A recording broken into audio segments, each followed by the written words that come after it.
نحمده ونصلي على رسوله الكريم أما بعد فأعوذ بالله من الشيطان الرجيم بسم الله الرحمن الرحيم ولو أنهم آمنوا واتقوا لمثوبة من عند الله خير لو كانوا يعلمون آمنت بالله صدق الله العظيم۔ انتہائی قابل احترام سامعین ذی وقار، آپ حضرات کی خدمت میں سورۃ البقرہ کی آیت نمبر 103 تلاوت کی ہے، اور اس آیت میں اللہ تعالی نے ان لوگوں کو جو جادو پر ایمان رکھتے، جادو کی طرف رغبت کرتے، اللہ نے انہیں ایمان اور تقوی کی طرف ترغیب دی ہے کہ بجائے اس کے کہ جادو کے پیچھے بھاگو،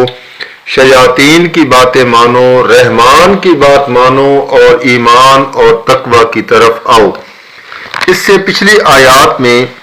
جب اللہ تعالیٰ نے آیت نمبر 101 میں بیان کیا کہ وَلَمَّا جَاءَهُمْ رَسُولٌ مِّنْ عِندِ اللَّهِ مُصَدِّقٌ لِّمَا مَعَهُمْ نَبَذَ فَرِيقٌ مِّنَ الَّذِينَ أُوتُوا الْكِتَابَ كِتَابَ اللَّهِ وَرَاءَ ظُهُورِهِمْ كَأَنَّهُمْ لَا يَعْلَمُونَ، کہ جب ان کے پاس رسول آ گیا تصدیق کرنے والا اس چیز کی جو ان کے پاس پہلے سے تورات انجیل موجود تھی، ان میں سے ایک جماعت نے، ایک گروہ نے اس بات کا انکار کر دیا اور ان باتوں کو نہ مانا جو خود تورات کے اندر لکھی تھی۔ قرآن ماننا تو بعد کی بات تھی، بلکہ جو اوصاف اور جو نشانیاں جن کی نشاندہی تورات نے کی تھی ان کا بھی انکار کر دیا۔ تو قرآن اس کو اس انداز میں بیان کرتا ہے کہ کتاب اللہ وراء ظہورہم کأنہم لا یعلمون، اللہ کی کتاب کو اس طرح پسے پشت ڈالا گویا کہ وہ جانتے ہی نہیں سرے سے۔ جب اللہ کی کتاب سے روگردانی کی، اللہ کی کتاب سے منہ پھیر لیا، تو پھر کیا نتیجہ نکلا؟ وَاتَّبَعُوا مَا تَتْلُو الشَّيَاطِينُ عَلَى مُلْكِ سُلَيْمَانَ، پھر اس بات کی پیروی میں لگ گئے جو ان پر شیاطین الجن تلاوت کرتے، جو انہیں پڑھاتے، جو سمجھاتے، جو ترغیب دیتے، پھر اس کی پیروی کرنے لگ گئے۔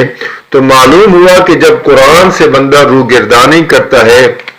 قرآن سے جب بندہ منہ پھیرتا ہے، تو قرآن کی آیت خود بھی اس پر دال ہے، من اعرض عن ذکری فإن له معیشۃ ضنکا،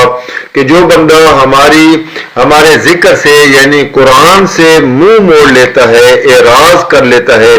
ہم اس کی گزران کو تنگ کر دیتے ہیں۔ گزران کے تنگ کرنے کا مطلب یہ ہے کہ اس کا ذہنی سکون، اس کی معیشت کہہ لیں، اس کا گزر اوقات کہہ لیں، اس کا جو ایک خاص روحانی سکون ہوتا ہے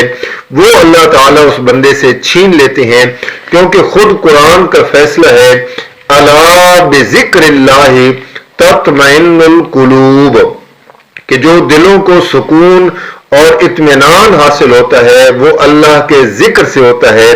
اور ذکر سے مراد ہے یہاں پر قرآن، یعنی جو بندہ قرآن کو پڑھے، قرآن کو فالو کرے، قرآن کی روشنی حاصل کرے، قرآن کو اپنا آئیڈیل مانے، قرآن کو ضابطۂ حیات کے ساتھ ساتھ قرآن کو آب حیات بھی سمجھ لے، وہ بندہ پھر دنیاوی زندگی میں سرخرو رہتا ہے، کامیاب رہتا ہے، اس سے دنیا کی چھوٹی موٹی تکالیف یہ محض اللہ تعالیٰ کی طرف سے آزمائش آتی ہیں، امتحان بن کے آتی ہیں، اور پھر اللہ تعالیٰ ان کو کبھی کبھار اس طرح بھی کامیاب کرتا ہے جو بندہ اللہ کے دین کے ساتھ جڑا رہتا ہے، اللہ کی بات مان لیتا ہے، چاہے وہ تورات کی شکل میں ہو، انجیل کی شکل میں ہو، زبور کی شکل میں ہو، صحیفوں کی شکل میں ہو یا قرآن کی شکل میں ہو، اللہ تعالیٰ اس بندے کو اس طرح انعامات سے نوازتے ہیں، اس طرح اللہ تعالیٰ اسے سرخرو اور کامیاب کرتے ہیں کہ بند کمرہ ہوتا ہے